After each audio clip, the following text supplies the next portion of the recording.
he's on a death roll already. I'm gonna lose this fish.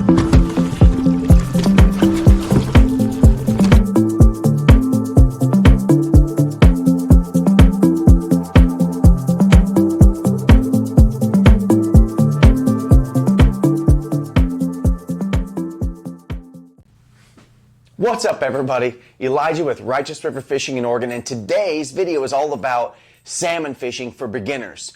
But hey, don't scroll past if you're an advanced salmon fisherman, okay? Because I need your input. Today's video is all about what rods, how many rods and what rods do I bring out on the river when I go salmon fishing? And this is really geared towards a new fisherman who doesn't know where to get started. What rods do I take? But if you already are a salmon fisherman, I ask right now that you'll go ahead and drop in the comments and tell me how many rods do you take out when you go salmon fishing and what methods do you fish with those rods, okay? And I'm thinking with all of our responses and our community responses that we can help beginner salmon fishermen to get out there, get on the water, and get some salmon. So please, go ahead and drop a comment.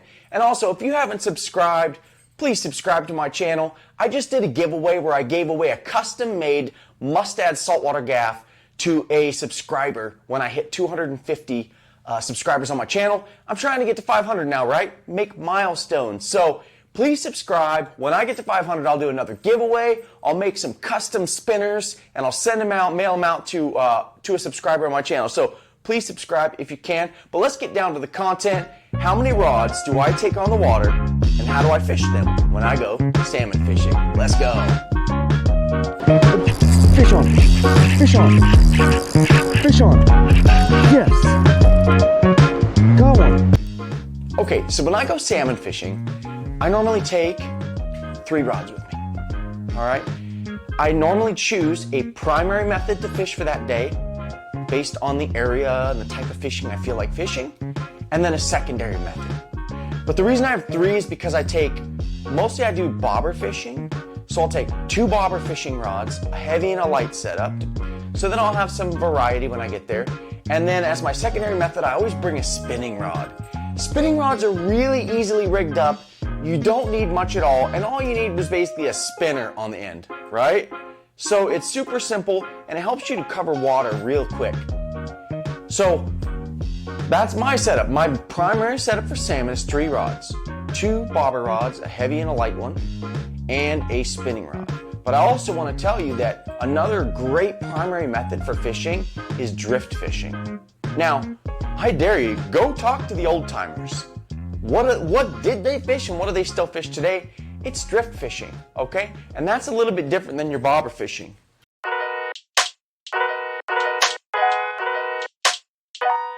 So what I have here is I have 4 fishing rods, okay?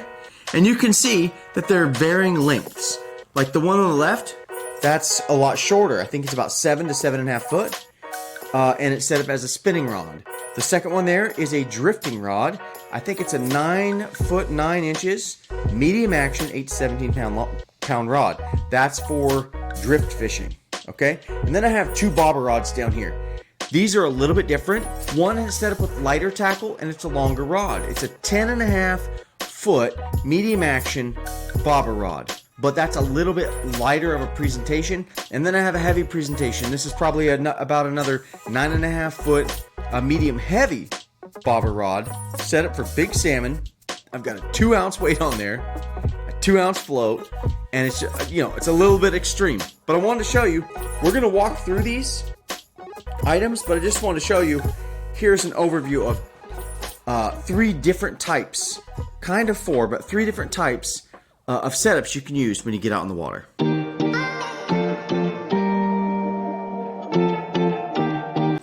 So I did mention that the spinning setup is the easiest setup, okay? It's so easy to do spinner fishing, but I will tell you, you're gonna lose a lot of spinners, especially if you're a beginner fisherman. You buy these spinners, they cost like $4.50 a pop, and then your first cast is in a tree or your first cast is on a rock, and you're like, oh man, this sucks. But that's just how it goes. So spinning setup. For your rod, I actually have a really light rod here. I thought this was a medium action. It's more like a medium light, but it doesn't mean it can't catch a fish. I'm gonna link a video here of me catching my personal best COHO salmon 33-inch buck on this medium light spinning rod. So anyways, what I've got here is a Daiwa 7.5 foot. I have 30-pound green braid on here, okay? Do not use high vis braid on your spinning rod. It's just gonna bring too much attractant and give you away. So 30-pound green braid, straight to a swivel, and straight to a flying C. Oh, let's go. This is like a watermelon colored flying C spinner. So the COHO have been tearing apart the flying C spinner. I never really used them that much, but now I'm addicted to them, okay? So get yourself a rod that's between 7.5 and 8.5 foot long. Well, 7.5 and 9.5 foot. How about that? 7.5, 9.5 foot. Don't be too picky about it. Get a medium action rod, and I like spinning reels, so I use a 3000 series spinning reel, but use whatever you want. If you can cast with a bait caster, hey, go for it. I can't. You know, I'm not super good on bait casters. I only troll with them. And then on your swivel, you just hook. Make sure it's a good rolling ball swivel, because when you troll or throw spinners, it likes to twist up your line. You don't want braid super twisted up. It'll actually weaken the line or ruin it. So make sure you have a nice little spin on your swivel. Hook to a spinner, and boom, that's it. You know, there's lots of videos on how to spinner fish, but basically just cast at an angle, like a 45-degree angle, cast it out, and you want to let it drop a little bit so you get it in the strike zone. And you got to make sure the most important thing is that that blade is working. That's why you need current, or you need to be retrieving it, because that blade needs to be spinning in the water. If the blade is spinning, you're fishing. Okay? You might not be down the strike zone, but you're still fishing. You're really effectively fishing if the blade is spinning and it's down in the strike zone where the fish are sitting. And that's something you have to practice and learn how to do. But basically cast it out, retrieve it back at the speed you need. Sometimes actually I cast it out and I give it a quick jerk, boom. When you jerk it, it puts tension on that blade and it starts it to spin, and then you just steadily bring it in, make sure you can feel that blade spinning, and you're gonna catch fish. Okay? Well, that is if they're around. But that's the spinning setup, the easiest setup. If you are only going to take one rod on the water, I'm going to tell you, take a spinning rod. That's the easiest. It's the easiest.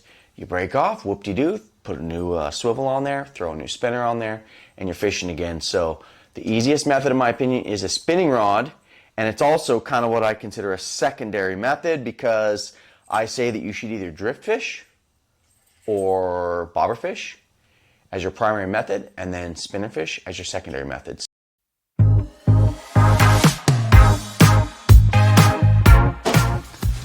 Now, drift fishing is the next setup. I don't often drift fish, but when I first started steelhead fishing, I drift fished a lot. Talk to the old timers. What are they doing out there? They're not bobber fishing much. They're drift fishing. And why? Drift fishing is the easiest way that you can fish, okay? As you can see, I'm still a fan of spinning reels. What I have here is a Fluger President spinning reel. I think this is the best, highest quality spinning reel you can get for about 50, 60 bucks, actually about 60 bucks. So, again, a 4000 series spinning reel. This rod is actually probably gonna be a 9.9, 9 foot 9 inches, 8 to 17 pounds, what I already discussed. This is basically your optimal rod for throwing spinners, for doing drift fishing, for anything else. Now, the setup is very easy. What I have here is 40-pound braid. Now, you can use 30-pound. The other one used 30-pound. You can interchange it. I would stick to a basic 30-pound, would be good for you probably, unless you're bobber fishing. So, 30-pound braid tied down to another swivel. I know you can't see it very well, and I know this won't focus in on it, but it's a swivel. That's all it is. On that swivel, there is a slinky weight. What's a slinky weight? You don't have to use a slinky weight. You can use a little ball weight. Doesn't really matter. The purpose of that is to bounce on the bottom. I make these slinky weights. They're not expensive to make. And then what happens is, then you tie on a leader. The leader can be anywhere from 2 to 4 feet long, but this is pretty heavy because it's salmon. So I think I have a 25-pound leader. And all it is goes down to a hook with the egg loop. Now, an egg loop is an essential knot you need to learn how to tie if you're going to be a salmon fisherman. But look at the end of this leader. All it is a corky, just a little floating ball with color, and some yarn that's attached into the egg loop. If you tie an egg loop, basically you make a loop, you put your salmon eggs in there. Instead of putting salmon eggs in there, I just have a piece of red yarn, orange yarn. It matches the corky. That's it. So for drift fishing, all you're doing is casting out, bouncing this lead on the bottom, and because it's on the bottom, now you're close to the strike zone. This corky has flotation, and you're bouncing along, and this is barely floating right off the rocks. In the strike zone, salmon will munch that thing down, okay? So, hook this up here. That is the second setup. I don't use it much, I want to use it more, but that is drift fishing.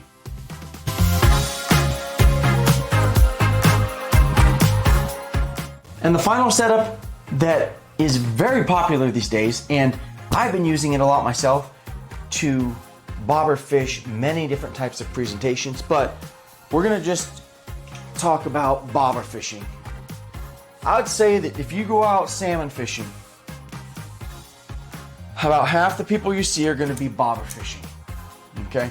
Now I will tell you that setting up a bobber rod is more complex than setting up a spinning rod for cast spinners or a drift rod. Those are easy setups. You actually need like a little demo on how to set one of these up, and this video is not to give a demo, it's just to tell you what rods to use and what basic gear, okay? So this is my heavy one. Look how heavy this float and weight is. It's rare that you'll use a 2-ounce float and a 2-ounce weight, but when we're talking about fall Chinook, we're talking about dropping this weight down deep into the deep holes that the Chinook salmon hide in. That's why I use this. Additionally, I will still use drop shot on my leader as well. So heavy drop shot, because you really want to get this down. And what you're fishing under here is salmon eggs, salmon roe. Okay, big blobs of that. And if you're lucky enough and you can find some sand shrimp or dig it yourself, do a shrimp cocktail.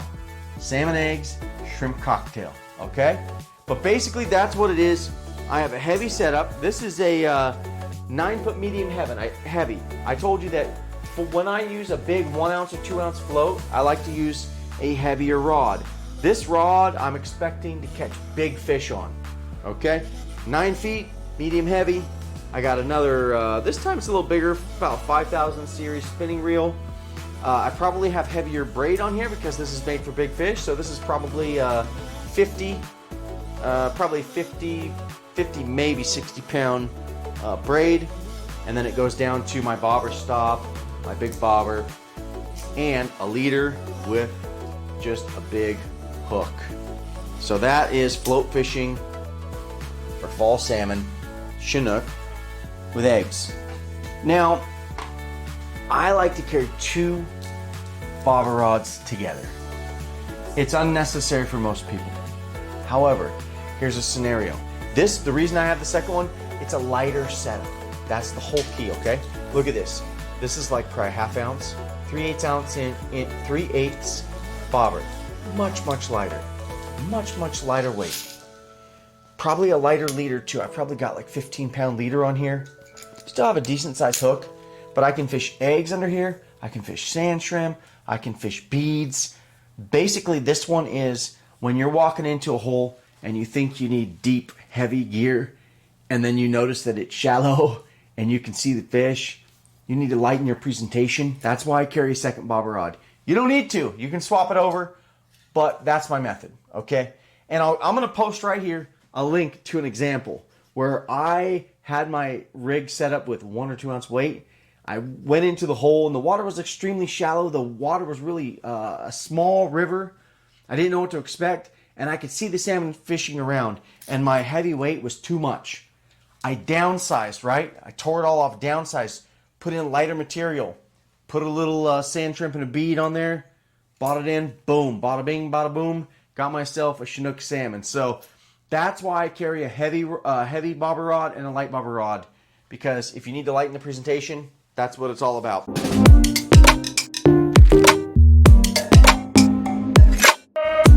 everybody, thank you so much for watching this video. Ooh, let me put these salmon away. So this video was about how to get these, but the real ones, right? Chinook salmon, coho salmon, pink salmon, humpback salmon, whatever you got. But I appreciate you watching, but most importantly, to all you who are already fishermen, who are helping me share knowledge with other people, thank you for putting in the comments how many rods you take out on the water and what your preferred methods are. I think if you're a new fisherman and you're going to find education, you're going to find information, then those comments in the thread can be very helpful. So thank you for putting any comments and participating. If you subscribe, thank you so much. And really, the point here is to help you all get on some salmon. So I hope this content was useful.